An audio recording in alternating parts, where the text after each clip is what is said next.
periorbitario y solo la celulitis preseptal, o sea que solamente está hacia el lado, digamos, de la parte, solamente de la parte anterior. Este normalmente es el que mejor pronóstico tiene, el Chandler 1. Después viene la celulitis periorbitaria. Denme un segundo, qué pena. Se me fue esto.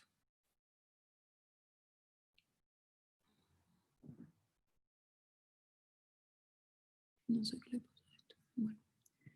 Después viene la celulitis orbitaria, que vamos a hablar más adelante, pero esto es un compromiso mucho más grande, digamos, del paciente. Tienen peor pronóstico y la mortalidad aumenta con una celulitis orbitaria. El absceso subperióstico es el número 3 y la infección severa difusa.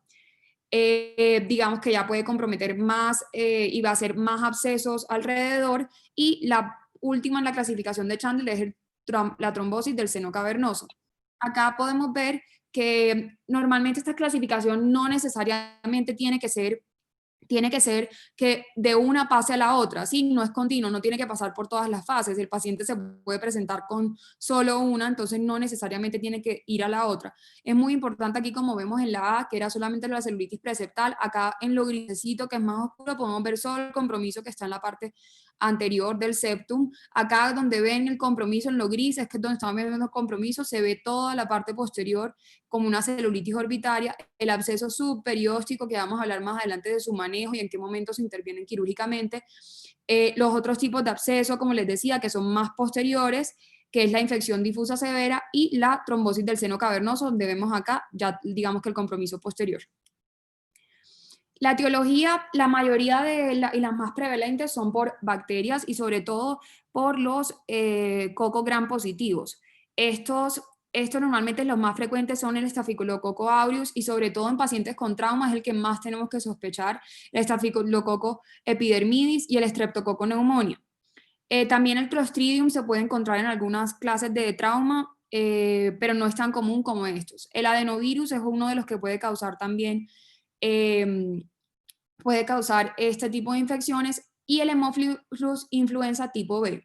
Muy importante, el Haemophilus influenza tipo B antes de la vacuna era muy frecuente. Entonces nosotros cuando nos llega un niño con una celulitis preseptal siempre, o una celulitis orbitaria, muy importante descartar o en la historia clínica preguntar si el paciente tiene toda su vacunación completa, porque así también podemos pensar si es por Haemophilus o no.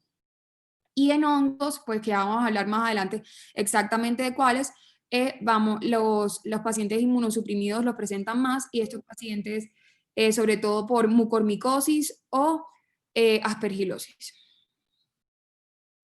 Entonces, algo que quiero que se nos quede que quede muy claro en esta charla es que la mayoría de pacientes que presentan celulitis preseptal o celulitis orbitaria son niños y son menores de 10 años. Y la mayoría de estos niños son menores de 5 años. Entonces, la población que vamos a tratar sobre todo de estos pacientes son edad pediátrica. Entonces, pues tenemos que estar muy alerta, digamos, a todos los signos de alarma porque se deterioran muchísimo más rápido.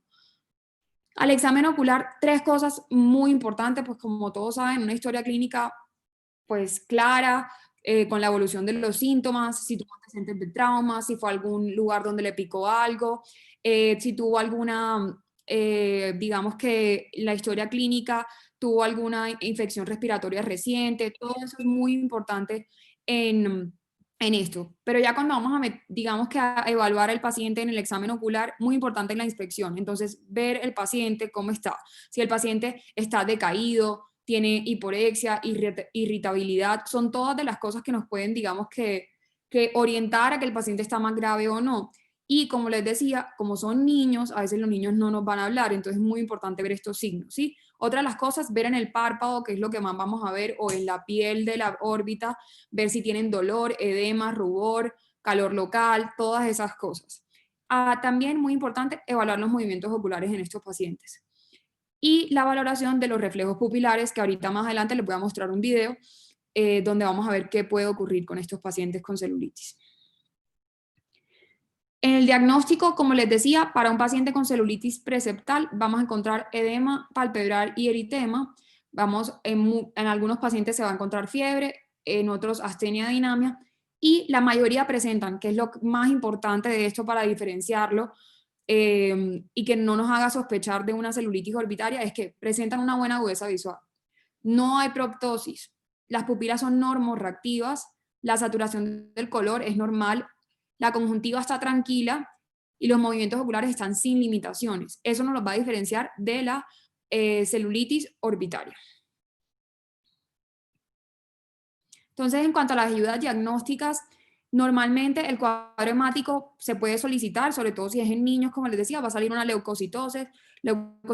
Si uno sospecha, por ejemplo, uno encuentra cualquiera de estos signos en los pacientes que ya vamos a ver, uno debería pedir un TAC de órbitas, que es lo primero, y TAC de órbita y senos paranasales. Pero también no se nos puede olvidar pedir un TAC de cerebro, porque si nosotros estamos sospechando una celulitis orbitaria, el problema es que eso se va al sistema nervioso central, entonces no se nos puede olvidar el de órbita, el de cráneo. Y cultivos, los cultivos no tienen una buena, digamos que, sensibilidad, especificidad. Para estos, solamente 5% de los cultivos salen positivos y sobre todo en menores de 5 años. Entonces son muy pocos los que salen positivos, y tener una fotografía también se puede, a veces se delinea, pues si uno no sabe muy claramente la celulitis, se puede delinear a ver si crece o no cuando se hacen los controles. Entonces en el TAC, ¿qué lo puede orientar a ustedes si ustedes, por ejemplo, llega un paciente y tienen la duda si pedirle un TAC o no de urgencias? Entonces, si el edema periorbitario es muy severo y impide la valoración ocular adecuada, pedirlo. O sea, si uno no le puede ver bien el ojo ni nada, mejor pedir un TAC, porque puede estar inflamado y de pronto es algo que no podemos ver. Una proptosis, que tenga oftalmoplegia, que no pueda, o sea, que tenga una parálisis de los músculos. Las alteraciones de la agudeza visual, que el paciente no esté viendo lo mismo. El edema periorbitario bilateral sin tener en cuenta la severidad. O sea, si el paciente viene con un edema de ambos ojos, también nos debe hacer sospechar de esto. Alteraciones del estado neurológico también. Persistencia de los signos o síntomas. Si comenzamos a tratar a un paciente y el paciente después de los 24 a 48 horas no mejora con el tratamiento antibiótico, hay que pensar en hacerle un TAC porque algo no está mejorando, ¿sí? También, como les decía, pues el cuadro hemático, el cultivo y la punción lumbar es solamente en los pacientes que uno ya encuentra signos de meningismo, cosas que uno pueda decir que hay un compromiso hay un compromiso a nivel central. Entonces, el tratamiento normalmente pues esto quiero que les quede súper claro, porque como les decía, son niños. Si nos llega un adulto, entonces lo podemos tratar ambulatorio. Y el paciente, si el paciente está febril, tiene buena adherencia y seguimiento del tratamiento, es un paciente que se puede tratar ambulatorio.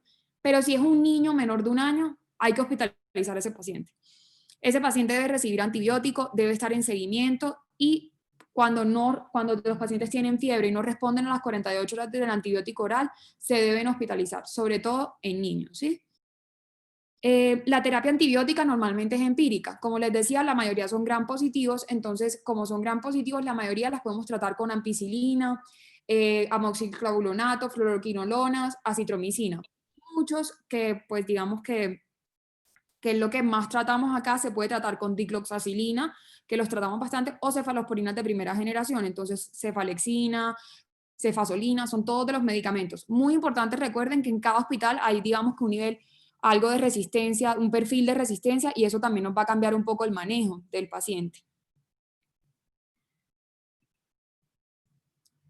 Las complicaciones, entonces, como les decía, el compromiso del sistema nervioso central, que haga una celulitis orbitaria, o sea, se vaya hacia atrás, y la fascitis necrotizante.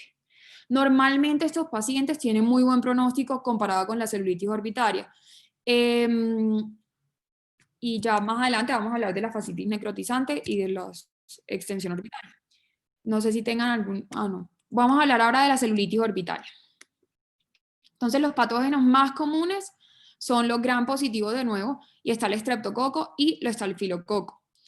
En estos, pues que son los más comunes, como les decía, muy importante que el estafilococo está relacionado con trauma. Entonces, siempre que tengamos trauma hay que pensar en ellos. De todas maneras, hay otro tipo de estreptococos y de bacterias anaeróbicas como el peptococcus, el peptostreptococcus, el bacteroides, que son también otras de las infecciones que los pacientes pueden tener.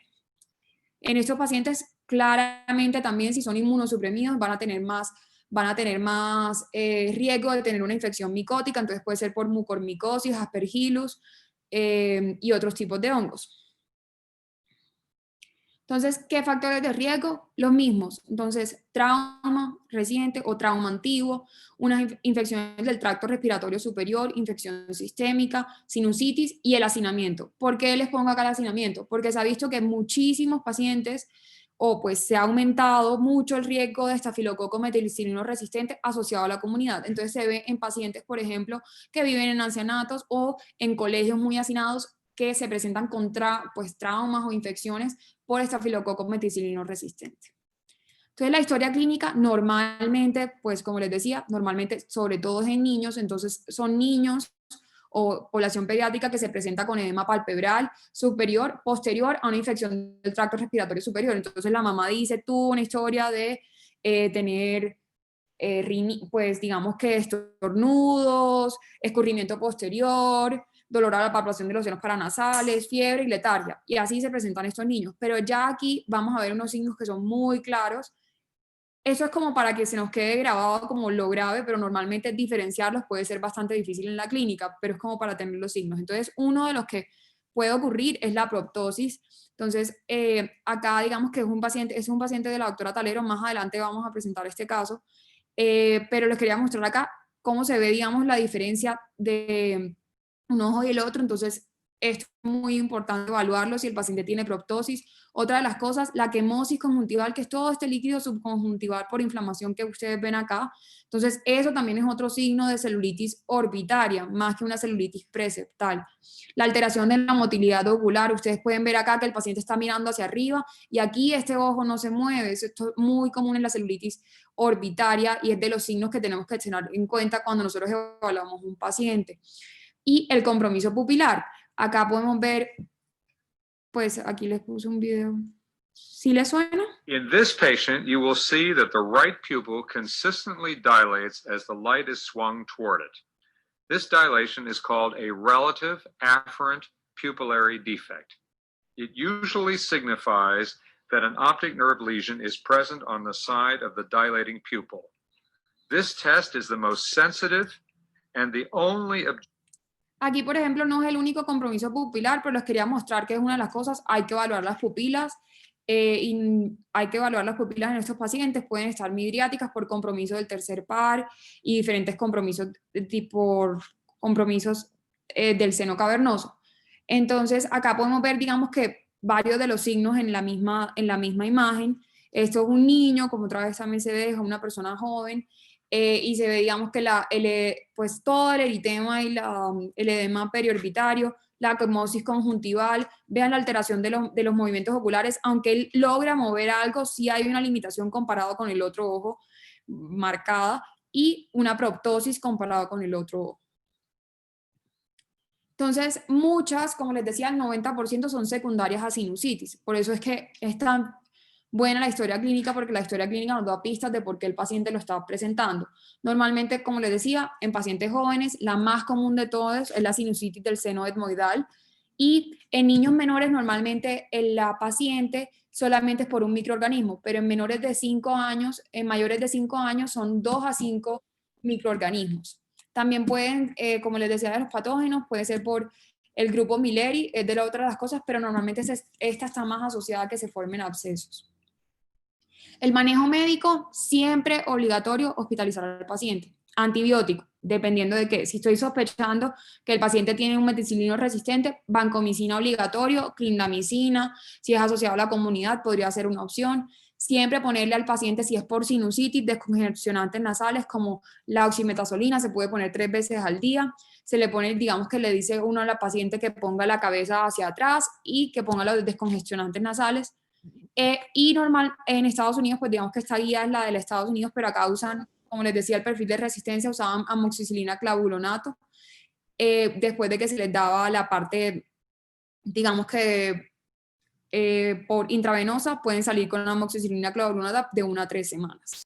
El manejo quirúrgico ya depende de cómo se presenta el paciente. Si el paciente tiene un absceso subperióstico, hay niños, por ejemplo, que tienen abscesos subperiósticos, y los abscesos periósticos pueden tener un buen pronóstico si no, por ejemplo, no han comprometido la agudeza visual y el paciente no tiene una proptosis marcada. Se podría esperar y no tener que ir a drenaje y con el antibiótico a veces resuelven. El problema es que si no, a las 24, 48 horas algo empeora, ese paciente debe irse a drenaje quirúrgico. Aquí, cuando se hacen estos drenajes quirúrgicos, los swabs o los cultivos sí son mejores que cuando uno los hace solamente, digamos que de la celulitis normal. Otro diagnóstico que uno puede ver, en vez de que sea un absceso como tal, pueden ser granulomas. También se pueden, digamos que, ver. Y los abscesos más peligrosos, los que les decía, como les decía al principio de la presentación, son las secundarios al seno frontal, a sinusitis del seno frontal, y estos requieren intervención quirúrgica. Los abscesos secundarios a trauma, entonces siempre pensar que el patógeno es el Staphylococcus aureus, y muchas de estas se pueden resolver por cirugía endoscópica de senos paranasales. Cuando, digamos, drenan esto, pueden drenar y pueden salir las hisopos o pues lo que se usa en el material para cultivo, y ahí también aumenta, digamos, la sensibilidad y especificidad del manejo. Entonces, el tratamiento quirúrgico depende que, pues no nos vamos a entrar mucho en este tema, pero hay una clasificación que pues son unas guías que son las de García y Harris, y dicen más o menos en cuánto tiempo uno debe remitir un paciente de estos para un tratamiento quirúrgico. Entonces, si uno tiene un compromiso visual menor a 4 horas, hay que hacer drenaje. Si el drenaje es urgente, o sea, menor a 24 horas, son pacientes que tengan 9 años o más y que tengan un absceso que tenga una parte ontológica, que tenga un absceso orbitario, y que venga de los senos, entonces, o que tenga gas en alguno de los abscesos, o sea, que uno piense que es un anaerobio. Esto se deben hacer en 24 horas.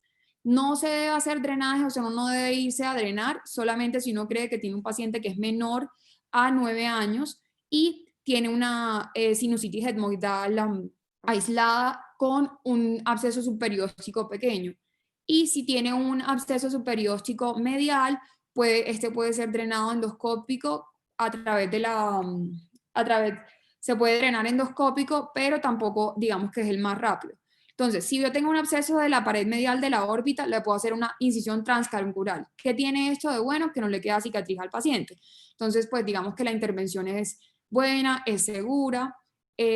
Otra es el absceso del piso de la órbita. Este tampoco tiene tanta complicación, y es la incisión. Uno entra a través de la conjuntiva, o sea, transconjuntival del párpado inferior, y ahí drena el absceso, o el absceso del techo de la órbita, que se hace una incisión en el pliegue palpebral superior y se drena. Secundaria sinusitis micótica, como les decía, entonces mucho más frecuente en los pacientes que tienen diabetes o inmunocomprometidos. Es importante que sepan que los hongos les gusta, pues digamos así, que lo vascular, entonces necrosan lo vascular y por eso hacen escaras negras, sobre todo estos que tienen mucormicosis, que son los más frecuentes. En estos pacientes el tratamiento pues cambia y se debe administrar anfotericina B de urgencia en la dosis que tiene que ser. Y las Aspergillus, sobre todo, no están en pacientes que sean inmunocomprometidos, claramente tienen más riesgo, pero son pacientes alérgicos crónicos que forman pólipos nasales. Todos esos pacientes tienen más riesgo de hacer Aspergillus que los otros pacientes. Acá podemos ver un paciente que tiene una mucormicosis. Este paciente tenía un antecedente de una cetocidosis diabética. Miren la conjuntiva cómo está quemótica, muy quemótica. El paciente no puede, digamos que desde acá se puede ver que hay una limitación de la motilidad, una proptosis, todo esto por una mucormicosis. Acá se puede ver ya el compromiso. Este paciente se llevó a una exenteración, que es todo esto, para poder tratar este tipo de mucormicosis, para poder drenar todo esto, porque además se extienden mucho y pueden hacer síndromes del apex orbitario, que tienen oftalmoplegia interna y externa, y pueden presentar tosis y disminución de la visión. Este es un paciente, como les decía, yo sé que es bastante fuerte la foto, pero las escaras negras, entonces sospechar cuando uno ve a un paciente las escaras negras en la garganta o cosas así, pensar en un paciente que es diabético, inmunocomprometido, que es algo que puede ser por mucormicosis, entonces hay que sospecharlo en estos pacientes. Otra de las cosas son las micobacterias atípicas. Como siempre, las micobacterias atípicas, pensar en en tuberculosis. Entonces, hoy en día tenemos muchísimos pacientes con VIH, ha vuelto a surgir, digamos, todo lo del VIH, entonces siempre pensar que si un paciente tiene VIH puede tener una celulitis orbitaria causada por tuberculosis. Los factores de riesgo para las micobacterias atípicas que no sean tuberculosis son, por ejemplo, antecedentes de cirugías previas, como cuáles. Poner blefaroplastias, dacrocistosrinostomías, todas estas pueden presentar este tipo de celulitis, pues que pueden ser preseptales también, pequeñas en el borde, digamos, de las incisiones. Entonces hay que sospecharlo en ese tipo de pacientes. La fascitis necrotizante es una de las, digamos, que se puede presentar. Normalmente estos pacientes son por el estreptococo del grupo A o el estreptococo beta-hemolítico del grupo A. Son demasiado rápidas y uno las sospecha en estos pacientes porque tienen factores de riesgo como por ejemplo el alcoholismo, diabetes y cirugía previa. Otra de las cosas que pueden presentar es que tienen un compromiso sistémico, pero a nivel de la historia clínica, lo que uno puede encontrar es que los pacientes tienen parestesias faciales y tienen dolor periorbitario muy, muy fuerte que se acompaña de cambios en, en la coloración de la piel. Se vuelve como azuloso, grisáceo más o menos, y tiene una dermatitis bullosa que puede llevar a necrosis del tejido. Estos pacientes son súper urgentes operarlos y además el compromiso se vuelve más grande de lo que uno logra ver acá. Acá podemos ver todo el compromiso marcado que tiene este paciente con una fascitis necrotizante. Además, esto es un paciente que se tiene que internar, es un paciente que que muchas veces requiere de cuidados intensivos, líquidos, tienen falla renal aguda, o sea, son pacientes muy, muy graves.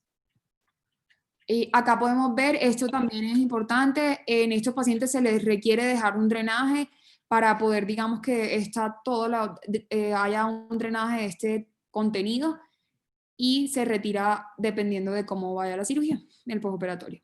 Entonces, lo que les quería decir y hablar era sobre el estafilococo meticilino resistente y el estafilococo meticilino resistente asociado a la comunidad. Siempre tener en cuenta quiénes son los que están en riesgo de esto, como les decía, deportistas, por ejemplo, en equipos de fútbol, todos estos pacientes pueden tenerlo, personas en ancianatos, trauma, y hospitalizaciones previas, pueden tener esto. Entonces, muy importante, el primera línea, pues vancomicina cuando están con celulitis, linezolid, la clindamicina puede ser sobre todo para pacientes que son asociados a la comunidad, o sea, como los pacientes deportistas, y el trimmetoprim sulfa. Pero recuerden que este paciente, el 10% puede generar alergias, entonces tener cuidado con los pacientes alérgicos. Complicaciones, normalmente, como les decía, la celulitis preseptal tiene muy buen pronóstico si la celulitis orbitaria se coge en un buen tiempo y se hace un buen tratamiento también, pero en 2% de la población pediátrica, esta es estadística de la población pediátrica, 2% de los pacientes pueden presentar meningitis, pueden presentar en 1% trombosis de los senos venosos y en el 20% de estos pacientes se puede presentar un absceso orbitario.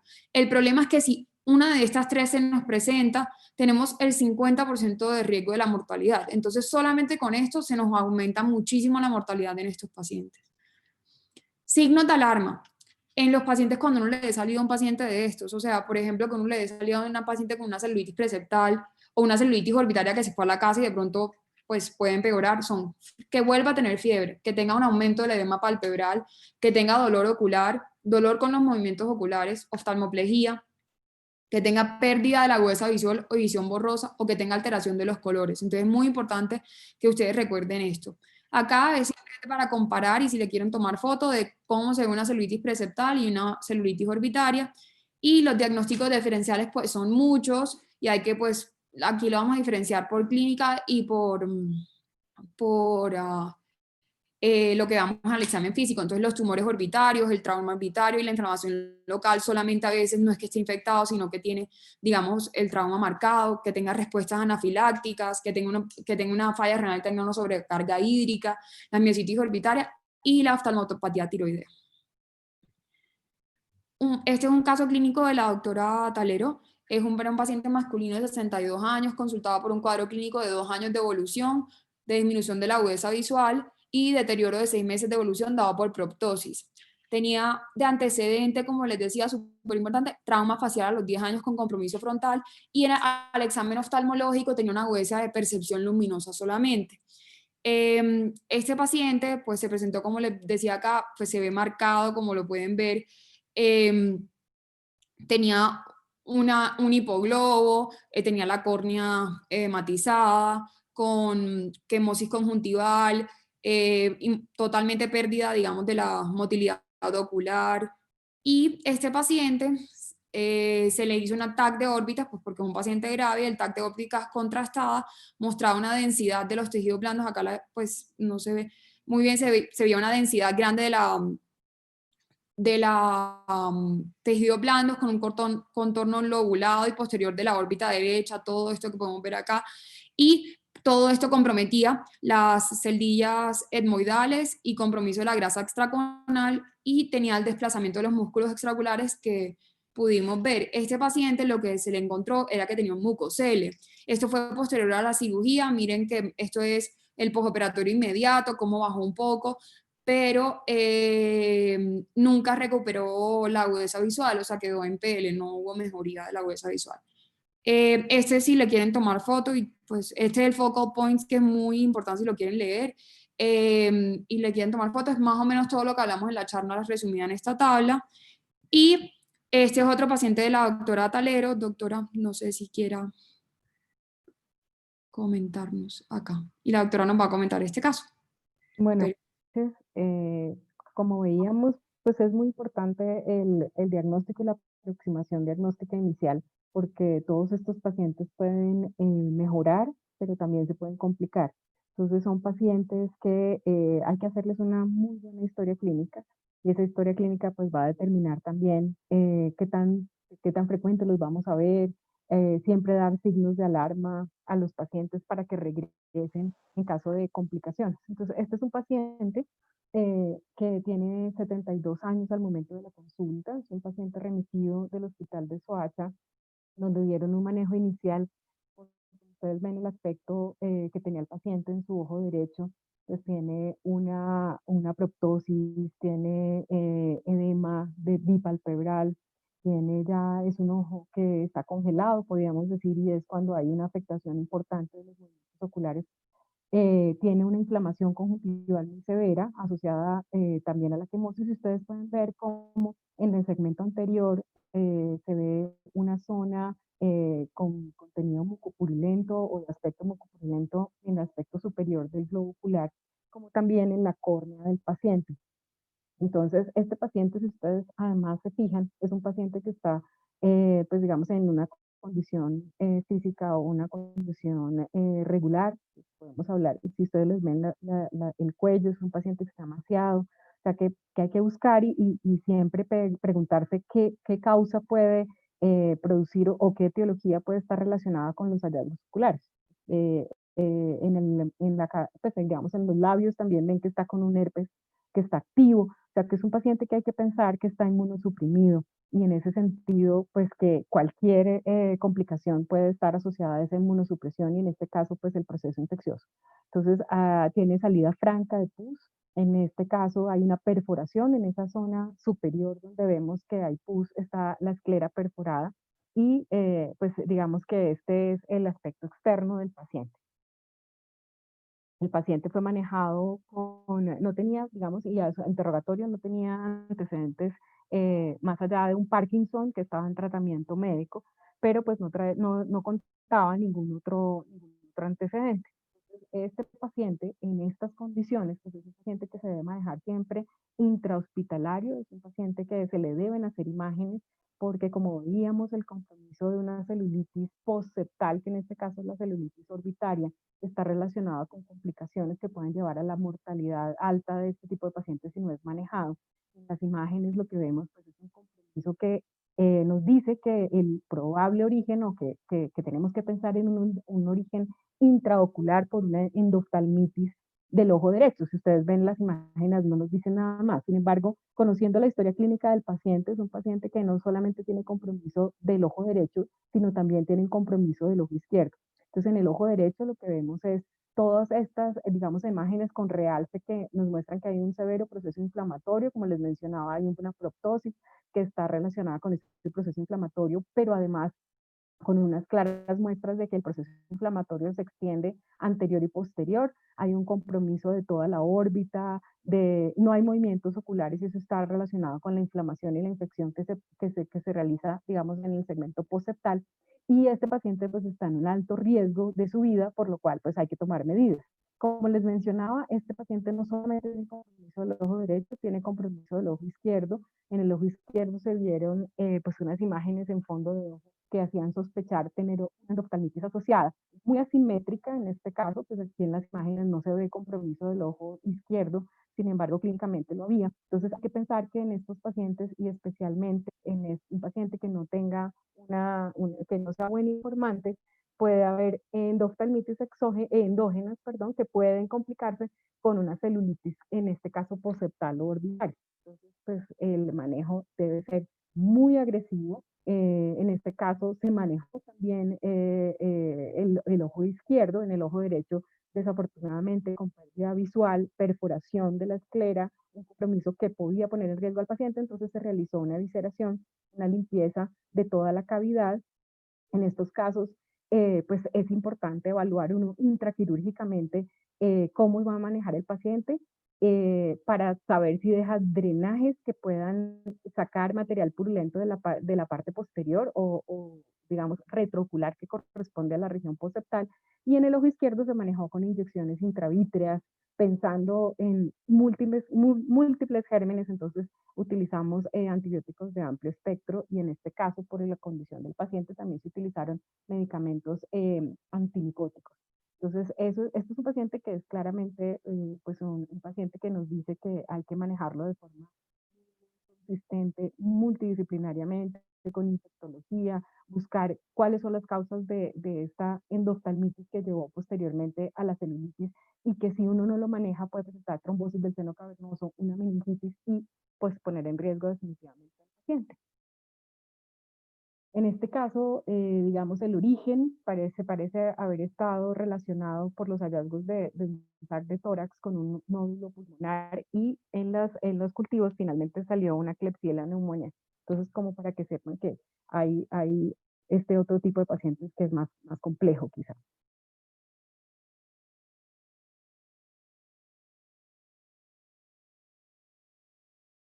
Y ya, preguntas. La bibliografía. Buenas noches, doctoras. Sí, me enviaron las siguientes preguntas. Entonces, la primera es, doctora, ¿qué tan cierto es que los pacientes que tienen limitación en los movimientos oculares hay que iniciar antibióticos de urgencia? Bueno, en estos casos, como lo veíamos, y ustedes pueden ver en las imágenes, y quizá desde las primeras diapositivas donde muestran anatómicamente dónde está el septum, si hay un compromiso postseptal, que como mencionábamos es un compromiso orbitario, están comprometidos los movimientos oculares. Entonces, ahí estamos hablando definitivamente de una celulitis postseptal, una celulitis que puede poner en riesgo la vida del paciente. Entonces se deben iniciar antibióticos urgentes, se debe hospitalizar el paciente, se deben tomar imágenes, sobre todo para saber, como veíamos que hay diversidad de etiologías, asociar todo con una muy buena historia clínica para saber qué hacer con ese paciente. Son pacientes que se deben seguir de forma muy estrecha, de tal manera que en el caso que sea necesario se pasen rápidamente a cirugía, se pasan muchas veces en servicios multidisciplinarios. Nosotros operamos mucho con el servicio de maxilofacial o con el servicio de otorrino, como veíamos, como la causa está muchas veces relacionada con problemas de sinusitis o con problemas, pues que como veíamos por la vecindad de los senos etmoidales, digamos que todos los senos paranasales en general, pues es una patología que manejamos en conjunto. Desafortunadamente, algunas veces se pierden los globos oculares, entonces nosotros tenemos que adicionalmente manejar con evisceraciones o en caso que el paciente ya haya perdido la visión. Pero sí, definitivamente es un manejo de antibiótico urgente y es un manejo de paciente hospitalizado. Perfecto, doctora. Una duda que me surge a mí, ¿cuál sería como el signo clínico o el síntoma que uno lo tendría que hacer pensar pues que es una celulitis orbitaria en estos pacientes y pues digamos en pediatría en especial, pues yo recuerdo alguna vez que llegaban varios niños así como pues con cuadros sugestivos de celulitis, pero pues digamos no era muy claro si los movimientos, la limitación en movimientos oculares o el dolor al movimiento ocular era un signo, pues un signo con alta especificidad o con alto valor para hacer el diagnóstico, o siempre se requieren hacer imágenes como de confirmación. Pues mira, en general nosotros tenemos, y lo mencionaba la doctora Bechara, que tener mucho cuidado con los niños. Y un niño que tenga celulitis es un niño que hay que vigilar, entonces la vigilancia preferimos hacerla intrahospitalariamente. Entonces, un niño con una celulitis puede deteriorarse rápidamente, entonces son niños que rápidamente los tenemos que manejar. Eh, ya un adulto puede ser un manejo, digamos, un poco más dependiendo del seguimiento, pero en los niños sí hay que ser muy cuidadoso en cuándo podemos enviar a su casa. En general, y preferimos ser más prudentes y manejarlos con un antibiótico que sea intravenoso, especialmente si vemos que hay algún riesgo. Los riesgos siempre estarán dados, independientemente de que tú le pongas una linterna al niño, te vas a dar cuenta, y lo veíamos en las fotografías, que tiene limitación para los movimientos. El niño puede estar llorando, pataleando, tú incluso en el momento de que estás tratando de hacer la evaluación y tratando de levantar el párpado, te puedes dar cuenta si un ojo sigue al otro. Entonces, digamos que no necesariamente tienen que seguir la luz de una linterna o hacerte caso de mirar arriba, mirar abajo, sino cuando se están examinando, uno rápidamente tiene que ver si hay limitación a los movimientos oculares, y eso pues te determina cuándo es urgente manejar ese paciente. Perfecto. Cuando hay celulitis poseptales, siempre hay que hacer imágenes. Siempre, siempre. O sea, digamos que no tiene ninguna duda. Perfecto, doctora. Pues creo que ahí también contestó de una vez la siguiente pregunta, que era cómo podemos evaluar los movimientos oculares en niños menores de 2 años que no siguen órdenes. Sí, eso en el momento en que tú estás o charlándole o lo que sea, o estás interrogando a los padres o algo, tú estás mirando siempre cómo se comporta el niño. Son niños que pues, realmente tienen una patología que los hace estar muy molestos, que estén llorando, pero no necesariamente tienes que directamente, como te digo, pedirles que sigan una luz. Uno durante el examen se puede dar cuenta si tiene o no limitación para los movimientos. Obviamente, cuando ya hay limitación para los movimientos, tú veías cómo son los signos palpebrales, o sea, el edema del párpado es muy importante, hay quemosis conjuntival, o sea, la sospecha es alta. Y si tú ves y te parece que hay limitación de los movimientos, pues ese paciente es de manejo urgente. Perfecto, doctora. Enviaron otra pregunta. Preguntan, doctora, ¿los corticoides en pacientes con celulitis orbitaria podrían beneficiar para el manejo de la inflamación? No, pues digamos, si seguimos la lógica de la presentación, ustedes ven que son procesos infecciosos. Entonces, en un proceso infeccioso, en este caso, y teniendo el riesgo, pues no, se manejan siempre con antibióticos. Entonces, pues son antibióticos que veíamos que son de amplio espectro. Pues ya, digamos, cuando hay compromiso de los senos paranasales, cambia un poquito el espectro antibiótico, pero en general no se manejan con corticoides. Perfecto. Y por último, preguntan, doctora, estos pacientes, además de darles signos de alarma, ¿el seguimiento debe hacerse en cuánto tiempo o no lo requieren? Siempre requieren seguimiento, el seguimiento debe ser diario. Ok, perfecto. Listo. Pues creo que no sé si hay alguna otra pregunta o alguien quiere hacer alguna pregunta más. Mm, No, creo que no, doctora. Doctoras, muchísimas gracias por su tiempo y por la presentación tan chévere y por la resolución de dudas que teníamos nosotros. Realmente, muchísimas gracias y pues todas las cosas que pasaron para esta charla, agradecemos mucho todo lo que hicieron. Muchísimas gracias, en serio. Muchas gracias Con a mucho ustedes. gusto. Muchas gracias. Bueno, Buenas bueno, noches. sí, señora. No siendo más, pues damos por finalizada la charla. Agradecemos a todos los asistentes y a las doctoras que nos acompañaron el día de hoy.